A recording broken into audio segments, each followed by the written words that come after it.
Youth Congress സംസ്ഥാന അധ്യക്ഷൻ രാഹുൽ മാങ്കൂട്ടത്തിന് ജാമ്യം. മുഖ്യമന്ത്രിയുടെ രാജി ആവശ്യപ്പെട്ട് നടത്തിയ സെക്രട്ടേറിയറ്റ് മാർച്ചിലെ സംഘർഷത്തെ തുടർന്നാണ് രാഹുൽ മാങ്കൂട്ടത്തിൽ അറസ്റ്റിലായത്.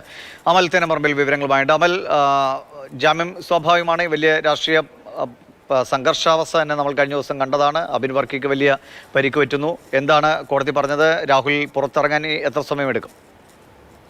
ഈ വിഷയം വലിയ തോതിലുള്ള സംഘർഷമൊന്നും സെക്രട്ടേറിയറ്റിന് മുന്നിലുണ്ടായിരുന്നു. PV അൻവറിന്റെ വെളിപ്പെടുത്തലിന്റെ പശ്ചാത്തലത്തിൽ മുഖ്യമന്ത്രിയുടെ രാജി ആവശ്യപ്പെട്ടാണ് യൂത്ത് കോൺഗ്രസ് സംസ്ഥാന കമ്മിറ്റി സെക്രട്ടേറിയറ്റിലേക്ക് മാർച്ച് നടത്തിയത്. ഏകദേശം 1:30 മുതൽ 3:30 വരെയുള്ള സമയത്ത് ഏകദേശം 2 മണിക്കൂറിന് മുകളിൽ വലിയ തോതിലുള്ള സംഘർഷം സെക്രട്ടേറിയറ്റിന് മുൻപിലും പരിസരത്തുമായി ഉണ്ടായി. നോർത്ത് ഗേറ്റും പരിസരവും സംഘർഷഭരിതമായിരുന്നു.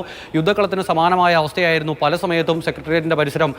അത്തരമൊരു അവസ്ഥയ്ക്കാണ് സാക്ഷ്യം വഹിച്ചത്. എന്തായാലും ആ കേസിൽ രാഹുൽ മാങ്കൂട്ടം അടക്കം സംസ്ഥാന അധ്യക്ഷനെ അടക്കമുള്ളവരെ അറസ്റ്റ് ചെയ്തിരുന്നു. രാഹുലിനെതിരെ പൊതുമുതൽ നശിപ്പിക്കൽ, അതോടൊപ്പം തന്നെ പോലീസുകാരുടെ കൃത്യനിർവഹണം തടസ്സപ്പെടുത്തൽ, പോലീസ് ഉദ്യോഗസ്ഥരെ മർദ്ദിക്കൽ തുടങ്ങിയ വകുപ്പുകളാണ് ചുമത്തിയിരുന്നത്. രാഹുലിനെ റിമാൻഡ് ചെയ്യുകയും ചെയ്തു. ജുഡീഷ്യൽ കസ്റ്റഡിയിലുള്ള റിമാൻഡിലായിരുന്നു. ഇന്നിപ്പോൾ അറസ്റ്റിലായി 2ാം ദിവസം രാഹുലിന് ജാമ്യം കിട്ടുകയാണ്. അബിൻ വർക്കി അടക്കമുള്ള പ്രവർത്തകർ, ചികിത്സയിൽ കഴിയുന്ന പ്രവർത്തകർ ഇപ്പോഴും ആശുപത്രിയിൽ തന്നെയാണ്. ആശുപത്രി വിട്ടിട്ടില്ല. കൂടുതൽ പ്രവർത്തകർക്കും പോലീസുകാർക്കുമെല്ലാം അന്നത്തെ സംഘർഷത്തിൽ പരിക്കേറ്റിരുന്നു. അന്ന് കണ്ടോൺമെന്റ് എസ് ഐ ആയിരുന്ന ജിജുകുമാർ അടക്കമുള്ളവർക്ക്, പോലീസ് ഉദ്യോഗസ്ഥർക്കും പരിക്കേറ്റു. വ്യാപകമായി പോലീസിന്റെ ഷീൽഡ് അടക്കം ആ സമരത്തിൽ തല്ലി നശിപ്പിക്കുകയും ചെയ്തു പ്രവർത്തകർ. അങ്ങനെയുള്ള ഒരു സമരത്തിലാണ് ഇപ്പോൾ യൂത്ത് കോൺഗ്രസ് സംസ്ഥാന അധ്യക്ഷൻ രാഹുൽ മാങ്കൂട്ടത്തിന് കോടതി ജാമ്യം അനുവദിച്ചിരിക്കുന്നത്. ശരി, അമൽ തേനമറമ്പിലാണ് വിവരങ്ങൾ നൽകിയത്.